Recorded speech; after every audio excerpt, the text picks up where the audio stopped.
Я родился 8 октября 1968 года в Узбекистане. Мстаховые селки, город Волжск, Марийская ССР. Да, Узбекистан, Наманганская область. В резервации Узбекский ССР. В Узбекистане, в городе Алмылык, Ташкентской области. Мы возвращались на родину, и мы хорошо с детства знали одно такое короткое слово «родина» – Крым.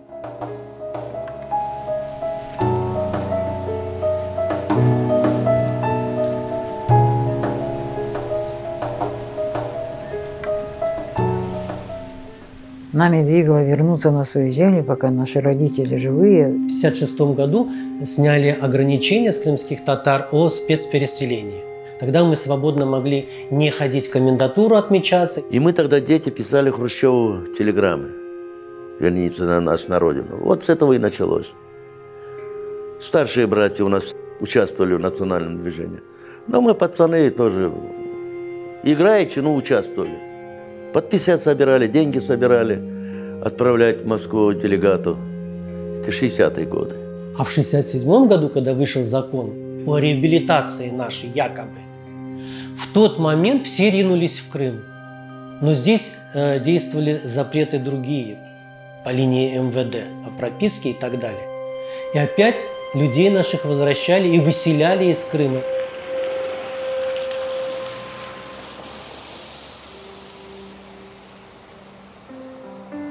Мои родители родом Алушинский округ. И они всегда знали, что они вернутся на родину. Вот даже там у нас и дома были хорошие, и все.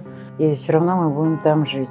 И он у меня добивался разрешений у Сахарова, у Григоренко, у многих этих деятелей. Ну и меня ребенком брали с собой всегда. И они добились разрешения. И в 1978 году не просто так вот захотел и приехал. Они добились этого разрешения. Привезли бланки паспортные и сказали всем пойти в паспортный стол Белогорск. Нас отвезли сперва в Белогорский медведь-трезвитель, одели на нас наручники, представляете, вот ребенку 13-14 лет, да, там алкаши какие-то сидят, и оттуда под конвоем начали вывозить в Краснодарский край. Имущество, конечно, все разграбили, но нам как-то удалось потихонечку убежать всем, и когда вот на паром перецепляли там, нам удалось там в эти болота спрыгнуть с отцом, потом мы вернулись. Нас опять несколько раз выселяли.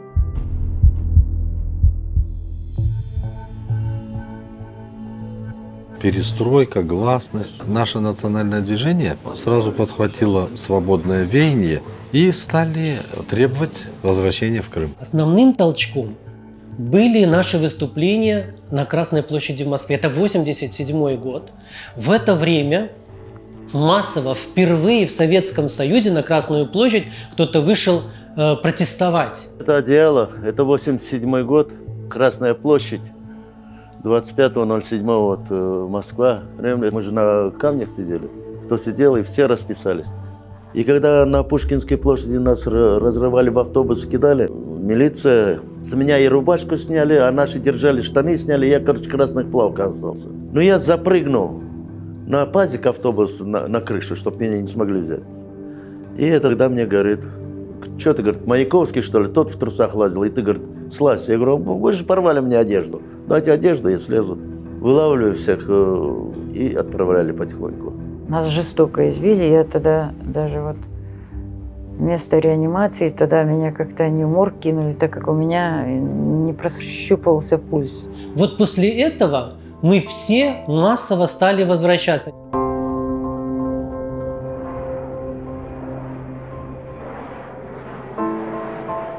Только закончил школу, через 11 дней после, собственно, выпускного вечера, 11 июля, рано утром прилетел в аэропорт города Симферополь. В аеропорту міста Сімферополя.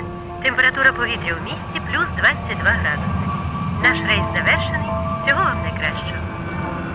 Помню свое разочарование, потому что гор, пальм, людей в белой одежде, море.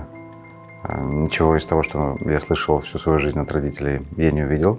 Ну, казалось бы, я ж лечу куда-то вот там, в Лос-Анджелес, судя по рассказам родителей, а я прилетаю в какой-то непонятный маленький городочек. Самолет приземлился в аэропорту Симферополя. Салон самолета пропах запахом дыни, потому что все из Узбекистана везли дыни. Вдруг колонна, которая идет по трапу самолета, останавливается. Там старая крымская татарка-бабушка встала на колени и целовала вот эту мокрую землю.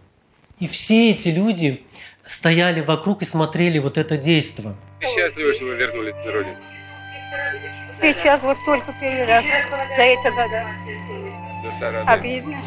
Обидно и больно. На борту самолета Ту-134 я исправляла свой 8-й год рождения. Что из жары, это был июнь, попали в темный Крым. Вот и мы потом ехали в богом забытое село.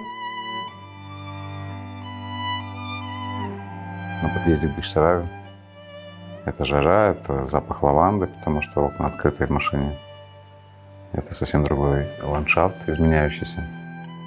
Вот, а когда уже выехали за Бахчисарай, в сторону Большого Крымского каньона, ну, конечно, стало все понятно. Что все правда, то, про что родители рассказывали, и понятно почему. Так стремились туда вернуться.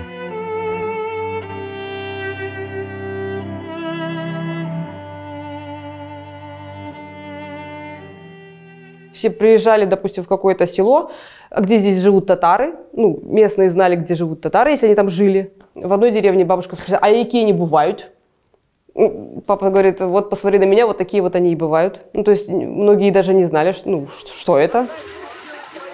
Эти женщины также приехали со своими детьми, мужьями, дочерьми и сыновьями, чтобы обосноваться на этом участке.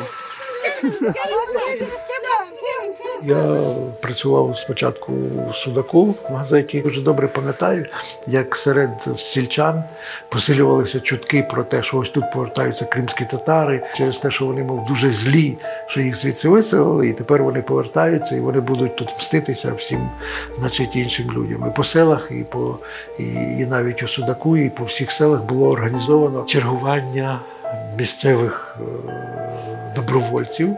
І коли я приїхав в Севастополь, то постійно мова прийшла тільки про кримських татар. На побутовому рівні мої співробітники в науково-дослідному інституті постійно говорили про те, що їдуть кримські татари, вони будуть нас тут небезпечно, будуть різати, будьте обережні. Отец искал дом целый год, да, где купить, а мама очень хотела, чтобы мы жили в городе, потому что, ну, город — это и школа, и образование. Вот. Мама хотела, чтобы я консерваторию закончила. Ну, тогда не получилось купить город, потому что на тот момент крымских татар не прописывали в городах. Вот. Ну, мы так попали в Джанкойский район, село Павловка. В районе Джанкоя купить чуть легче, проблематично, но легче. Там в Бахчисарае сложно. И вот чем дальше, ближе к морю, там невозможно. Был абсолютно городским человеком и никогда не жил в селе до этого. Работников культуры в степи было очень мало. И меня взяли туда и сказали, вот вам там полкоттеджа дали, сказали, вот, пожалуйста. Я когда зашел в эти полкоттеджа, у меня волосы дыбом стали. Соседка мне сказала, ну здесь вот в прихожей свиней держали, поэтому вот эти все углы отгрызанные, вот вся штукатурки нет. Я на тот момент, отец у меня купил полдома, если можно назвать это домом, в Алуште. И хозяина на второй день отправили в психиатрическую больницу. Так я еще выкупала этого хозяина и сюда судилась, возвращала, если можно это назвать, домом. Какой стресс перенес мой отец. Отец нашел дом в городе Саки, договорился уже, все, там бабуля продавала дом. В общем, вечером пришли к ней кто-то и сказали, что, ну, там какие-то товарищи из госорганов, сказали, что если ты продашь татарам дом, то ты не сможешь потом прописаться, где, ну, там, в Крыму.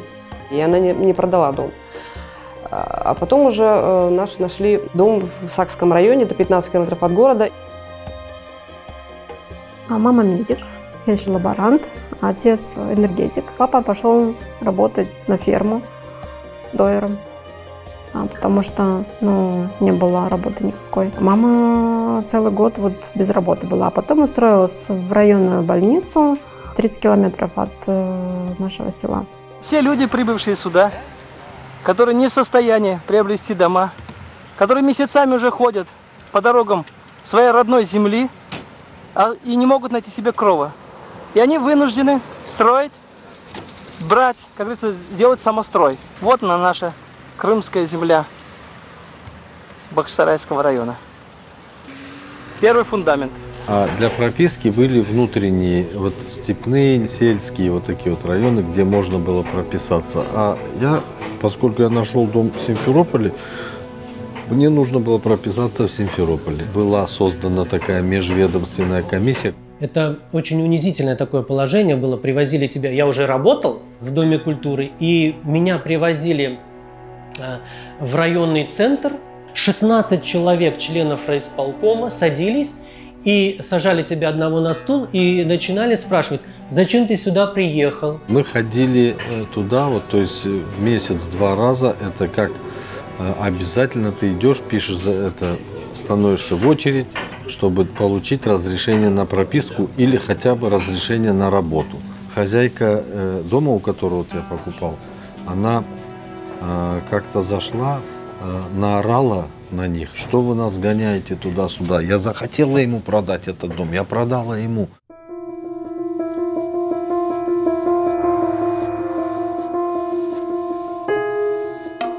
Кінець радянського періоду питання гласності в Криму не стояло. Кримська преса – це була така кондова совєтська преса під контролем комуністів, компартії. Там можна було прочитати лише про звірства кримських татар в Другій світовій, в Великій Вітчизняній війні, про екстремістів, які там в Узбекистані щось мутять, в Москві мутять, про загрозу світлому майбутньому і так далі. Газеты, которые мы читаем, в местных, особенно маленьких, желтых газетенках районного масштаба, ведь там открыто призывают даже, знаете, к такому противопоставлению. Пытаются проводить референдум. Быть ли татарам крымским в Крыму или не быть. Теперь начались такие некрасивые вещи. Быть ли украинскому языку в Крыму или не быть к украинскому языку. Я урбанизированный человек, городской, с консерваторским образованием, пас баранов, стриг их, сдавал шерсть, сдавал мясо, на это жили мы. Я выходил в поле пасти баранов и пел песни крымско-татарские. И вспоминал своего деда, он у меня был чабаном. На меня, конечно, смотрели с опаской, но я был молодой, со всеми общался так, как ни в чем не бывало. Но потом, через 2 года уже, директор клуба, в котором я работал художественным руководителем, рассказала мне, как они отнеслись ко мне. Они боялись меня. Для меня это было удивительно, когда вот эти откровения уже между нами, мы уже хорошо друг друга знали, когда она рассказывала о том, что приехал председатель сельсовета и сказал, вы что тут дискотеку крутите, татары у Перекопа сейчас резать начнут вас всех. Мы, говорит, выключали весь свет, и я у двери ставила топор. Вы поняли волнение? Мы очень волнуемся. Вы знаете, часто бывает по пьянке человек болтает, говорят. Так вот, бывает, мы слышим. Мы вам устроим. Вот и в Бахчисарайском районе, я не думаю, и здесь такое. Белогорский, меня, например, за шиворы вытянули, не дали выступать. За ноги хватали, милиция, прокурор здесь стоит. Вон из Крыма. Было такое, что вот сама эта хозяйка дома, у нее дочка молодая была, где-то лет, я не помню, лет 18-19. Она говорит, что ходил участковый, вот она мне рассказывала, и говорил, девочек никуда не выпускайте, девушек молодых, потому что едут татары, будут насиловать, воровать. И, то есть они настраивали, шел настрой это против нашего приезда туда. Газета пишет так, что, мол, пенсионер, который проживает здесь, например, в Старом Крыму, он получал 6 килограмм мяса на месяц, а теперь же в связи того, что едут татары, он получает 2,5. Как же ты этого пенсионера не разозлишь? Я их жалел, потому что они попали сюда для того, чтобы найти лучшую жизнь. Лучшей жизни там не было.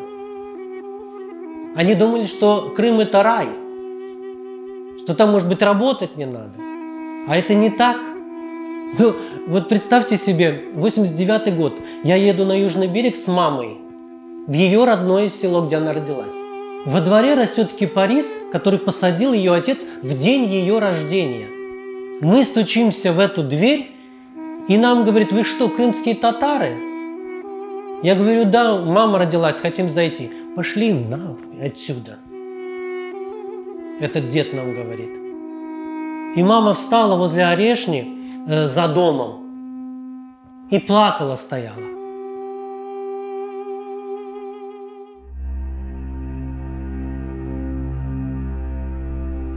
Мне, может, лет 10 было, с родителями мы приезжали в Гурзуф, ходили вот в дом, а там жила женщина, которая когда-то работала, вот у моего прадеда она работала. И она отца узнала и не пустила, дверь прямо хлоп, дверь захлопнула и все. И, ну, я не знаю, может, она подумала, что вот он пришел сейчас и отнимет у нее дом. В Узбекистане у нас была квартира в центре города, у нас у всех была работа. Отец не смог найти работу года 3, наверное, он не работал.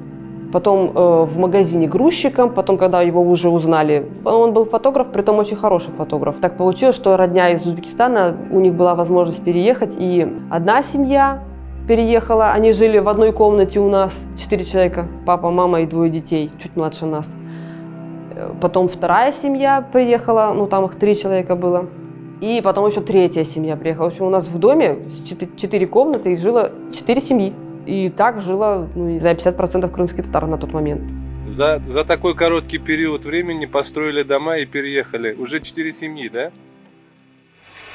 Ну здесь вот есть дома, вот один дом, крышу накрыли, и вот 7 из 7 семей по одному человеку в этом доме живут. И вот каждый день вот строим. В этом доме тоже вот человек там 6-7 живет. Вы уже, я посмотрю, здесь что-то посадили, теплицы сделали. Да, на чем же надо жить? Посадили картошку, редиску, чтобы к весне что-нибудь было. Знову, будучи обмежені у виборі своєї професії, навіть якщо у них вже є дипломи, дуже важко було знайти роботу за спеціальністю. І от я на Куйбишевському ринку купувала молочні продукти у лікарки, яка займалася сільським господарством. Той же Ільмій Умєров, який був лікарем, дуже фаховим лікарем, він теж змушений був починати з помідорників, як вони кажуть. После того, как я приехал, я по специальности работу, ну, не то что не нашел, меня не брали. Вот открывает паспорт, я даже смотрю, дошла, где написано, там в советском паспорте национальность была написана. Вот мы пообещали это место, если в течение недели он придет к нам, ну, то тогда мы вынуждены будем его взять, потому что мы пообещали. А если он не придет, вы через неделю перезвоните, пожалуйста. Во второе место прихожу, такая фигня, меня улыбнула.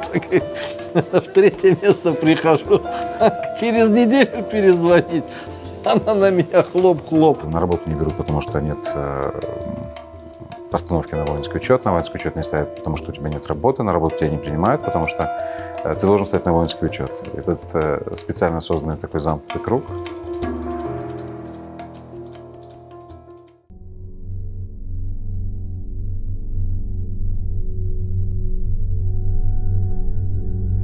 Мы вернулись домой, но при этом мы не получили обратно незаконно ограбленные. И на попытки наши сказать государству, дайте нам хотя бы землю, на которой мы сами построимся, мы натолкнулись на такой неоткрытый, но явно читаемый ответ, что земли нет. Нет денежных средств для того, чтобы приобрести свои дедовские и отцовские дома, вот, так как загибают сказочные цены. И поэтому это единственное, наверное, правильное решение, которое мы предприняли. И пошли мы на этот шаг, потому что властями не решается вопрос. И сегодня, сейчас, у начала работы был здесь представитель поселкового совета. Вот, он представился и с нами беседовал. И говорит, что мы будем решать это все в законном порядке. Мы спросили, как и когда это будет сделано. Он говорит, будем направлять в райисполком в облсполком и так далее, и так далее. Эта бюрократическая лестница не кончается. Масове повернення на початку 90-х років співпало із розпаюванням земель колгоспних, радгоспних, передачею їх в приватну власність. Кримські татари не могли розраховувати на пай землі, при тому, що їх в село виселили, по суті, з поверненням вони мали в селі, але вони не могли отримати пай у колгоспі, бо вони там не працювали.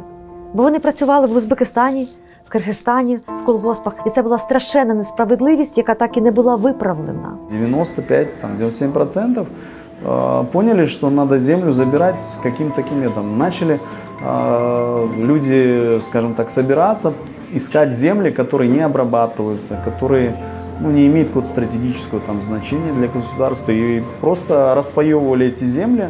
Мы начали организовывать самовозвраты, потому что дома стоили баснословные цены, не могли люди купить.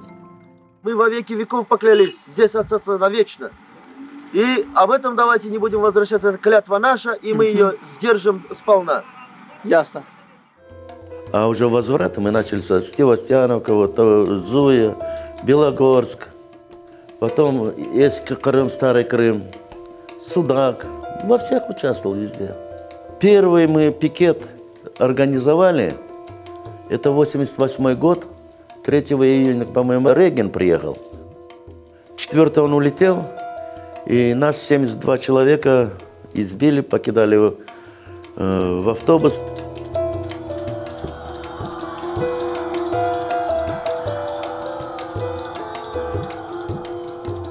Вот эти фотографии из Дагерменкоя, да?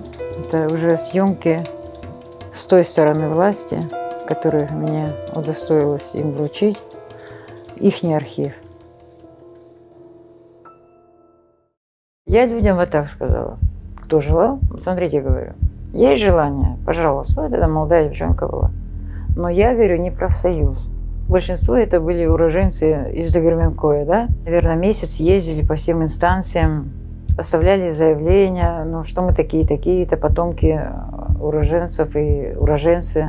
К нам приходили каждый день, угрожали власти. Но я хочу сказать, были и такие жители, которые нам топили баню и делились продуктами питания. То есть у тебя были деньги, ты не мог купить, талоны были какие-то на тот момент. Пропаганда, машина работала, вы сами понимаете.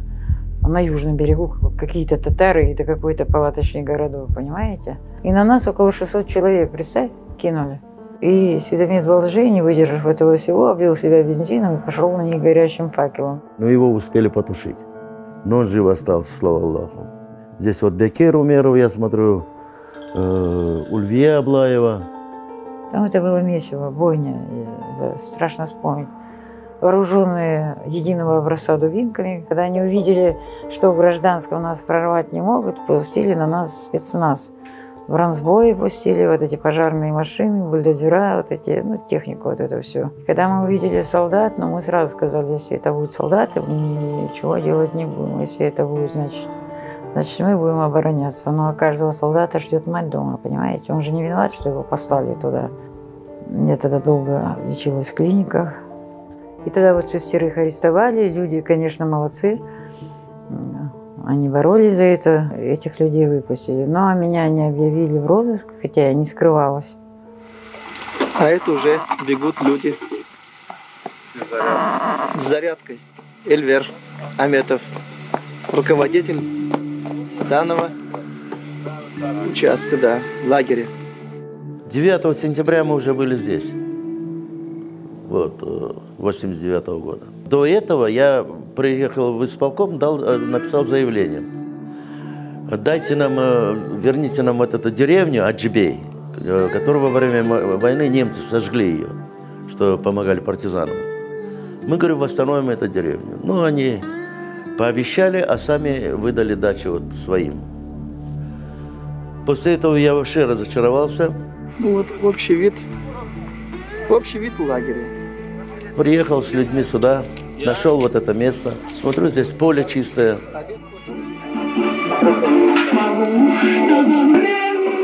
А это место, где чуть не произошла трагедия.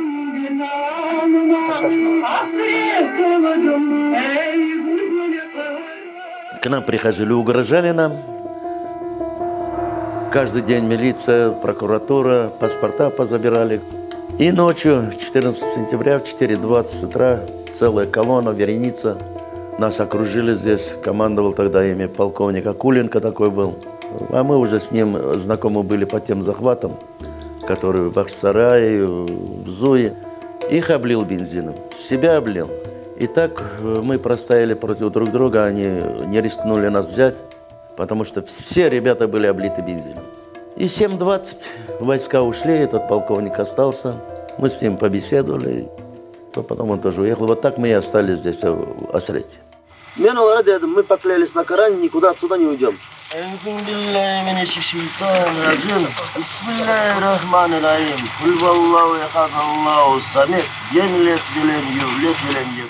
Нам даже гвоздя не продавали в магазине.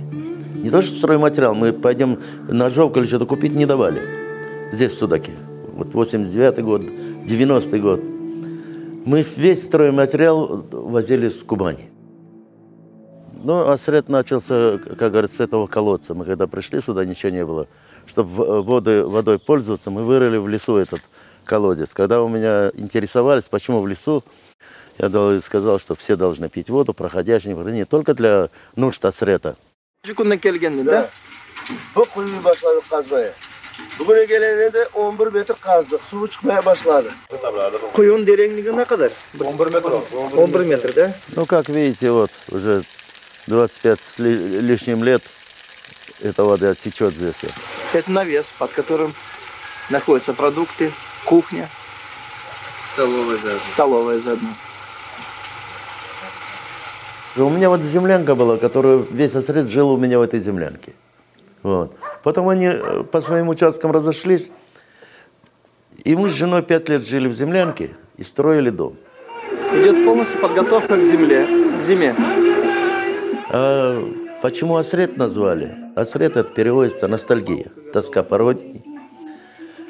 И вот мы здесь, вот это поселок назвали Осрет.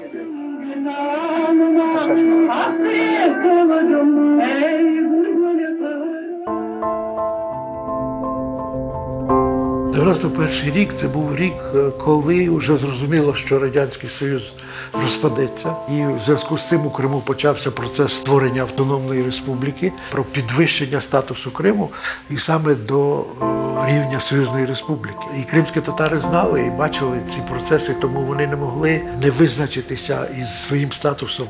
Поздравляю присутствующих з началом роботи Курултая.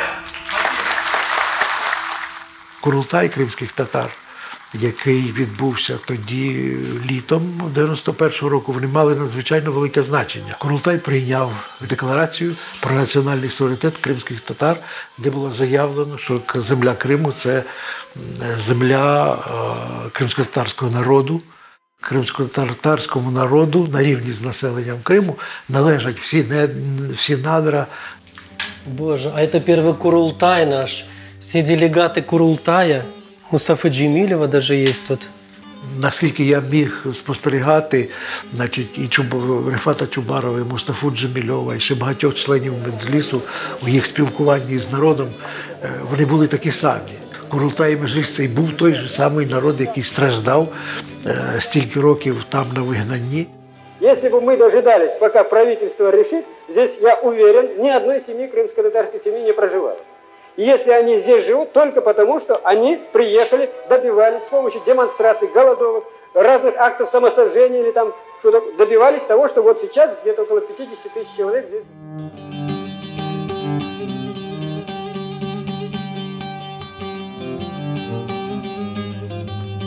Вот почему татары все пошли и голосовали 22 декабря 91 года за Украину? Просто они знали, что такое Советский Союз.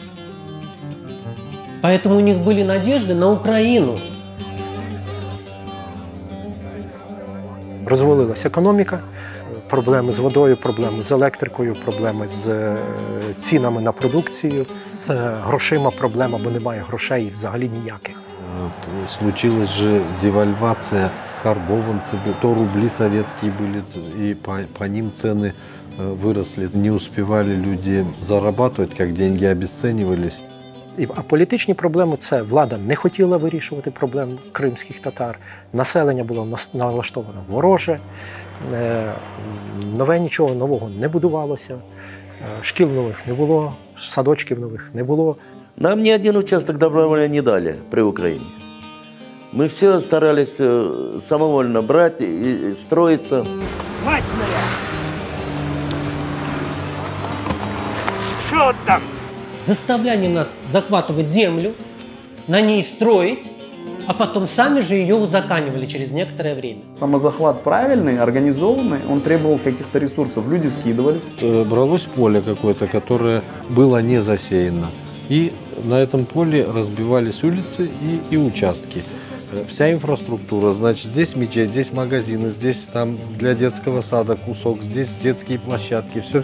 Делался проект, выделялись участки. Ракушечник, этот вот камень крымский, из чего стены поднимают, 20 на 40. Вот в пол ракушки поднимали такую времяночку, раз, ее шифером закрывали. И вот в этом люди жили семьями. Здесь нужно будет поставить специальный такой небольшой ресторанчик. Сделаем. Обязательно, вот на этом месте. Вот. Адында қоярсыңыз. Татары все могут делать, это трудолюбивый народ. В большинстве правильных захватов велся журнал, кто на самом деле нуждается в участке, кто сдает деньги там на межевание, то есть с тем, чтобы узаконить. Ходить по кабинетам, это все деньги. Ожидали, что будет вот что-то сейчас, будет послабление. Чиновники-то остались те же самые, которые были при совке, просто они побросали свои коммунистические партбилеты. Это приводило к всевозможным стычкам наподобие этого вот Подолушты Красного Рая. И сегодня мы лишились стройматериалов.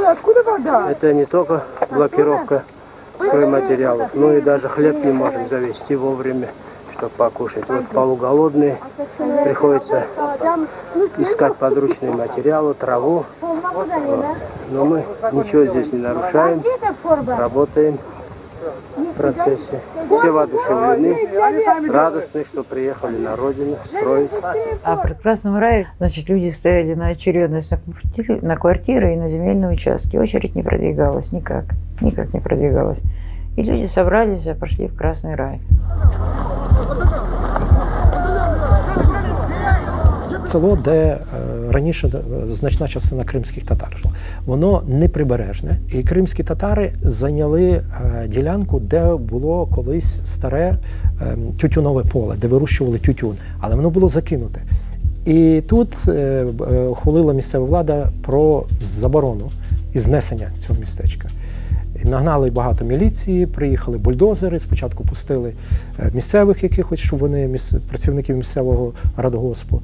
Кримські татари їх не пропустили, потім пішла міліція. Міліція бульдозерами руйнували це все, спалили, били людей, було арештовано багато, кілька десятків кримських татар, затримано, їх вивезли всіх в Сімферополь.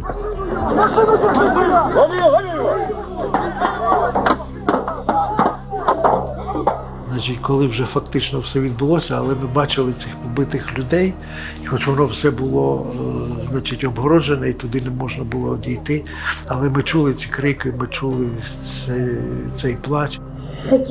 Что у тебя пострадало? Печень. Печень?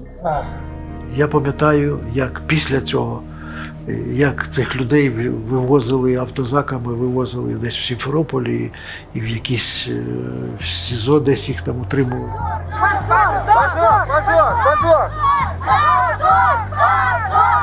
І після цього почалися масові акції протесту, спочатку там в Алушті, в Ялті, на місцях, а потім це все перекинулося на Сімферополь і завершилося зіткненнями біля Верховної Ради, коли кримські татари закидали камінням Верховну Раду Криму. Я пам'ятаю, що кримське керівництво тоді було дуже налякане. І воно зрозуміло, наскільки близько їхня політика підвела Крим до цього конфлікту.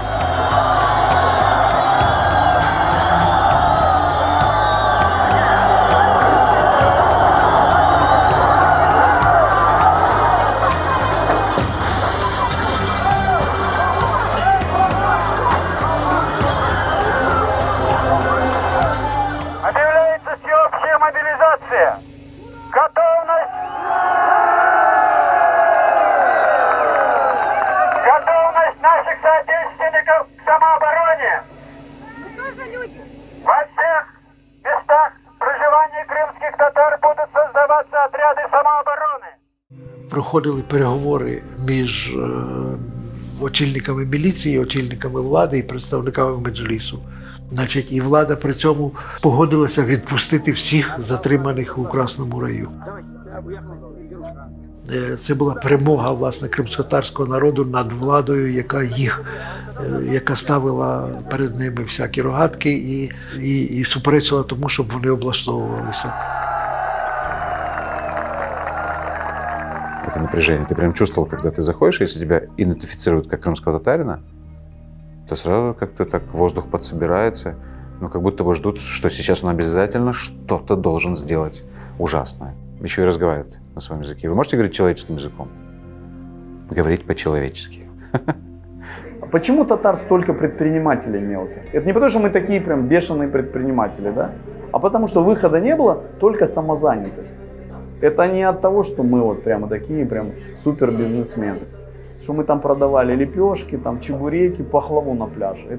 Это ради того, чтобы выжить у себя дома, чтобы выжить. Мы к юристу ходили насчет работы, писать заявление. Я лично сама ходила. Он говорит, ваша Севастьяновка в воздухе висит. Я не знаю, где она висит, но мы уже строимся. Нас уже тут расстреляют, но мы не уйдем никуда. Я не прошусь там, у меня нет диплома. Телятницы, в сад. Куда хотят, пусть берут. Не берут? Не берут. Когда мы приехали с коллективом в Алушту, вот этот коллектив, который у меня был в Черноморском районе, уже заключили договор с курортным залом, заплатили деньги за аренду зала, и приехав на концерт, нам зал этот не открыли. Это был 94-й год. Через 50 лет, как нас выселили из Крыма, впервые на набережной нам пришлось не в зале, а на набережной дать концерт.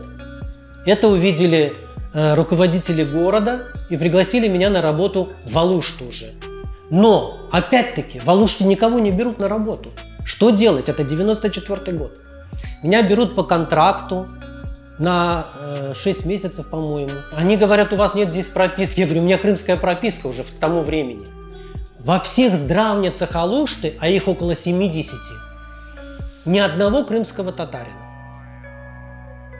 Просто даже рабочего нет, чернорабочего. И меня берут заведующим клубом большого санатория «Голубая волна».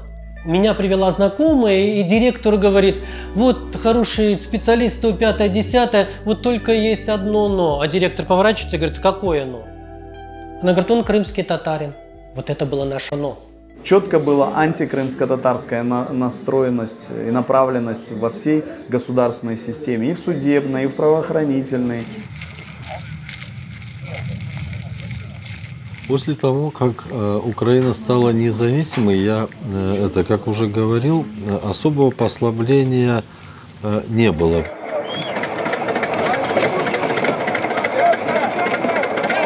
Ты будешь отвечать за спеть. Я ответил. Вот он. Давай. То, что крымский и Беркут учили, легенда у них была такая. Татары отчуждают Крым в пользу Турции. И это давай вот у них вот гонки по горам, типа того, что сохраняем Крым в составе Украины.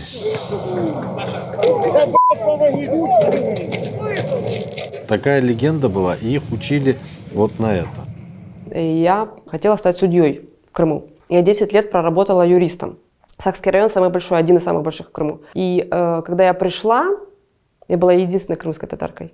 Это был нонсенс, чтобы крымская татарка там стала помощником. И я это видела, и я это понимала.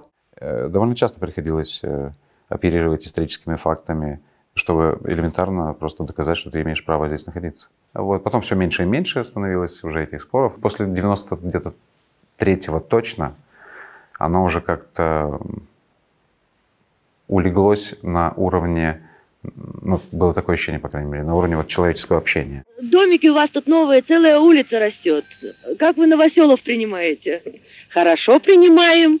Пусть строятся, пусть живут, пусть вселяются. Говорили, вот что наводнение идет. Они говорят, ничего, мы все сделаем, будет все хорошо. Хорошо, значит, и нам хорошо, и їм буде хорошо. Цей процес був не одномоментним. Повернулися кримські татари стали їхніми сусідами і таке інше. Вони це побачили, вони ходили один до одного в гості. Кримські татари завжди запрошували місцевих жителів на весілля, вони разом щось святкували.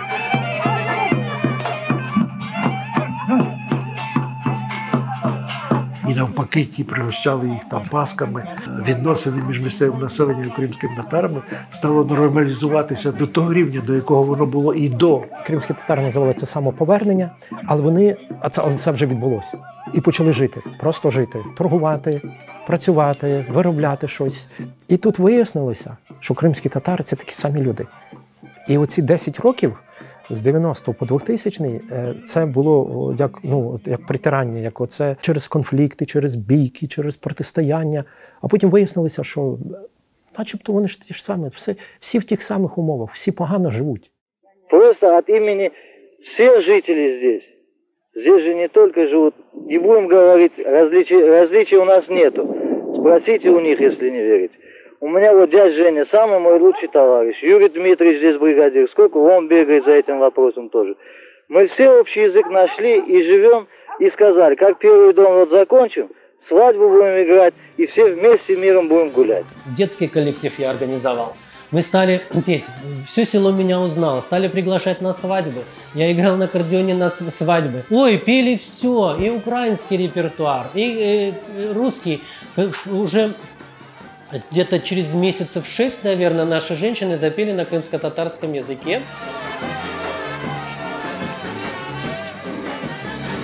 Потом я попал в банк.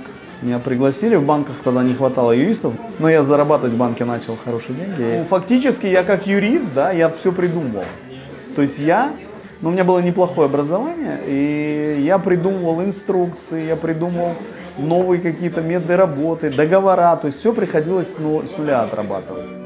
Когда люди увидели, что я начинаю заниматься не только крымско-татарскими делами, а и помогать им в устройстве быта. У нас не было асфальта на дороге, не было воды на нашей улице, где мы жили в селе. Село Миллионер. Вот представьте себе, за моим домом горит такой факел газа природного. Вот просто из трубы горит газ. Я там прожил 4 года, и вот этот факел горел 4 года. А в селе нету газа. И когда нам проложили асфальт, сделали, мы побегали, конечно, нормально, и все увидели, что я не только за себя, так скажем, не только за своих, а что и для сельских наших пытаюсь что-то сделать. И они говорят, давайте мы его изберем вместо того-то в сельский совет депутата. Мы заставили считаться собой, и где не мытьем, так катанием, где усилиями собственными, где даже деньгами, где подкупом. Ну, то есть народ же вышивать нужен. И не все у нас тоже белые и пушистые, потому что это инстинкт самосохранения не одного человека, а целого народа. И, конечно, где-то, я думаю, что начало 2000-х, когда народ уже, большая масса вылезла из землянок, из строительства. Когда мы решили такие первые насущные бытовые проблемы, это как крыша над головой, тогда начали уже думать о других вещах, об образовании для детей, о бизнесе, о собственном, о том, чтобы где-то получше работу найти, повлиятельнее и так далее. У меня дом в Симферополе на горе, на высоте. Когда вот новогодние фейерверки, да, все, вот весь Симферополь как на ладони, это все было видно. Детвора, когда росла, было, в общем, в 11 часов московский Новый год, в 12 часов по-киевски. И 2 салюта они смотрели, скорее всего, где-то 2005. Уже вот этот вот 11-часовой Новый год, его почти не было.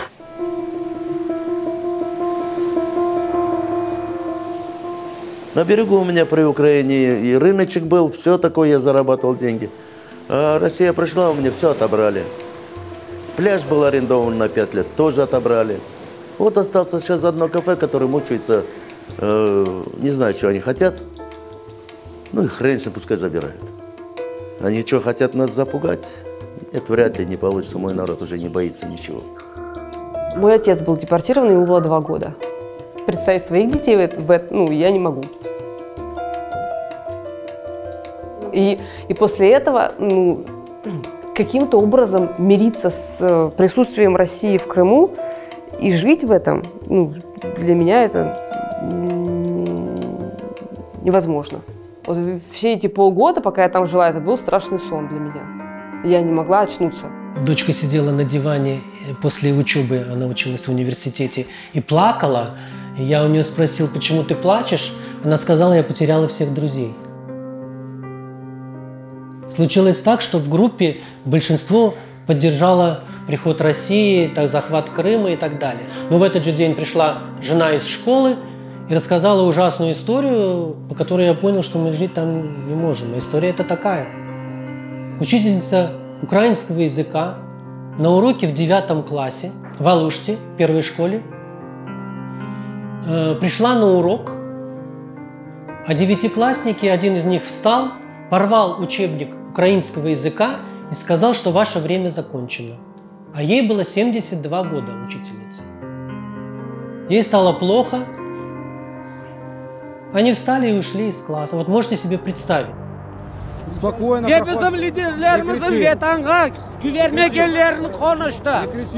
тихо, тихо.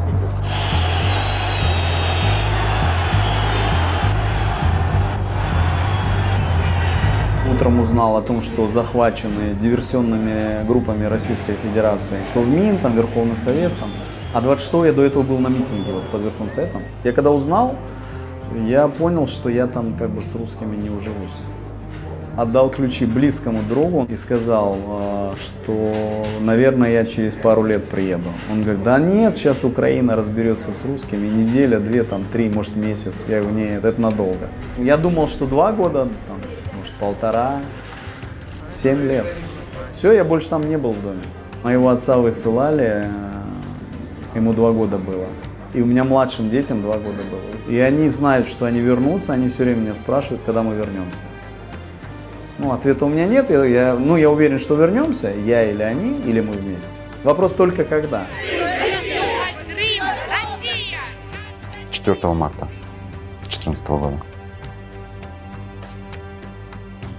Я просто был в те дни, когда происходила оккупация Крыма.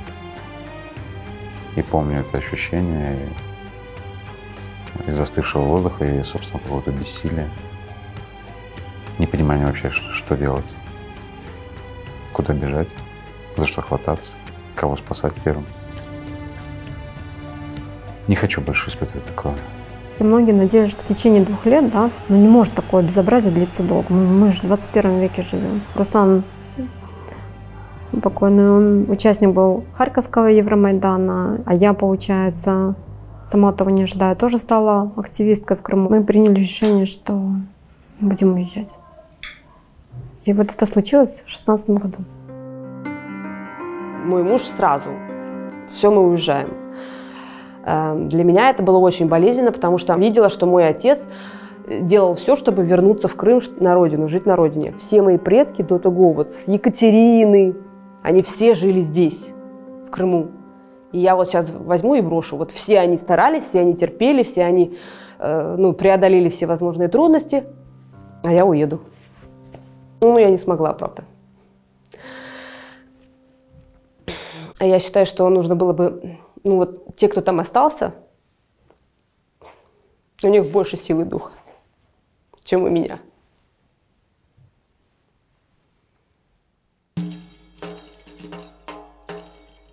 О той проблеме, которая в Крыму, мне там казалось, что все знают, и почему-то люди, каждый, наверное, занят своими делами.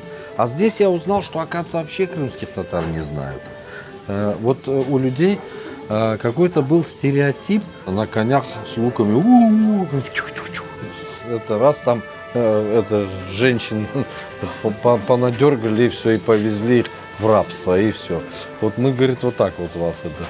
Вот мы здесь, и нас знают, и знают, что есть Крым, и что есть крымские татары. Тоже было весело, я скажу. 3 детей, младший из которых год и 2, где-то 4 сумки и $600 в кармане, все. И вообще все. То есть ни знакомых, ни друзей. Сферу деятельности мы поменяли сразу. Я абсолютно не хотела заниматься здесь юриспруденцией в Крыму. У меня была там рядом мама, соседи, то есть я могла оставить детей кому-то, поехать, заниматься своими делами. Здесь у меня такой роскоши не было. Я очень долго хотела научиться вышивать, крымско-татарскую вышивку хотела научиться. Я пошла на курсы в Симферополь, отучилась 2,5 месяца, приехала, и все, и я вот этим заболела, и до сих пор я этим болею.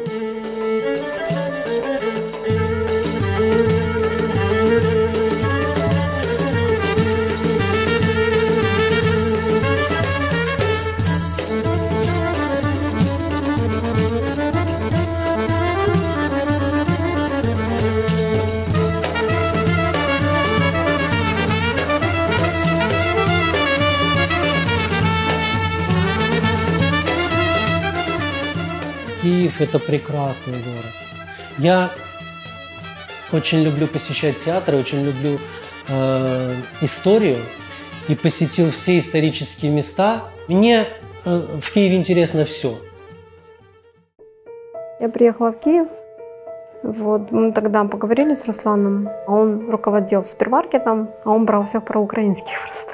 Крымских татар и украинцев. Вот, он брал на работу. Все заподозрило. Начальство говорит, все, не могу, надо ехать. Я говорю, чем будем там заниматься? Он говорит, ну, чем? Кофейню какую-нибудь откроем, вдвоем будем работать. Ну, кофейню, я посмотрела, такой насыщенный рынок, я говорю, давай тогда чебуречную. В январе 16-го года, 18 января, а через месяц Руслана не стало. Внимание двустороннее. Когда мне говорят, зачем тебе, да, с 2 высшими образованиями, все жарят чебуреки, они такие, так. Для меня просто связь такая с родиной через еду. Я даже ничего ценного, наверное, такого крымского не взяла из Крыма, потому что, во-первых, была надежда, что мы скоро вернемся, мы же приехали там с 2 сумками. Вот эта вот связь, когда к тебе приходят, заказывают чебуреки, начинают говорить самые супер чебуреки, какие ели люди в Крыму. Там все вот крымское, я вот вокруг себя создаю. Сарма – это голубцы из виноградных листьев. Блюдо для нашей семьи бабушка рассказывала. В ночь депортации, в ночь ее мать, моя прабабушка, готовила сарму. Ну, то есть она вечером приготовила, чтобы утром накормить сармой. И бабушка рассказывала, говорит, так я, говорит, легла спать с такой, говорит, предвкушением того, что вот на завтрак у нас будет сарма. Но, говорит, ночью вот это вот все, под утро это все стало, выселяли быстро. С тех пор, с того момента, вот традиция у бабушки была. А потом и мама тоже в Симферополе уже тоже все знали. Сейчас май наступит, и Муся придет, будет обрывать виноградники. Вот. И теперь же я листья обрываю в Рапине. Обизданность, да, скажем так, украинцев про крымских татар, наверное, это в первую очередь в кавычках благодаря войне. Уже мало кого удивляет, что мы ставим, например, «Лесю Украинку», лесную песню с украинскими актерами крымско-татарскую мову. И отношение к крымс-татарам поменялось. Понял очень четко во время Майдана, когда ко мне приходили какие-то женщины, какие-то взрослые, там, мужики, там, 50-60-летние, там, с разных регионов подходили и плакали, прям плакали. Ну, спрашивали, что это, ну, это татарский крымс-татар? Я говорю, да. А вы что, с нами? Я говорю, да, мы за Украину там. Они рыдали. Они реально рыдали. Они говорили, мы же вас вот, ну, простите нас, мы вот, ну, такое, вот честно, такое было. Я считаю, что у нас одна из таких важных миссий – знакомить украинцев с крымскими татарами. Знаете, я считаю, что мы здесь, когда вернулись, это победа. Если мы бы тогда не возвращались, мы вообще бы не вернулись. Все же я надеюсь, что мой народ останется здесь все равно хозяином. Мы так и так хозяева этой земли. И все эти наши враги, как те ушли уже в небытие, и эти уйдут. А мой народ останется. Вот мы своей работой пытаемся донести до наших гостей, что есть крымские татары и что Крым – это Украина. Я понял выражение одно. Малая родина и большая. Вот это моя большая родина. Но малая родина – это Крым. Туда я тоже вернусь. Очень странное ощущение гордости и восторга от того, что твой фильм идет на главной площади страны. Я бы, конечно, хотел надеяться на Украину. Надеяться на то, что наконец-то украинское государство поймет, что крымские татары хотят быть понятыми и хотят быть в этом государстве полноправными гражданами. Очень надеюсь, что Киев станет тем городом, где я услышу: мы возвращаемся домой. Вот я очень хочу, чтобы на Банковой сказали: все, домой, можно домой.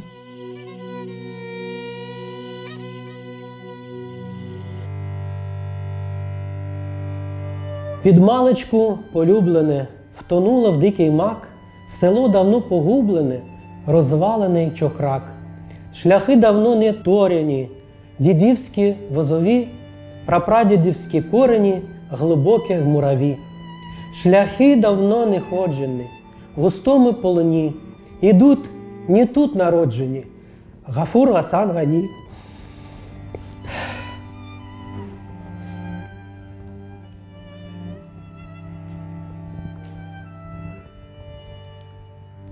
На картах не позначене, і мроку набавля, чокрак село не бачене, свій край, своя земля. Мінають пляжі знадливі, допиняться лазур, до рідного поджадливі, Гані, Асан, Гафур. Міражі розплавляються, йдуть татари, йдуть, вертаються, легка хай буде путь.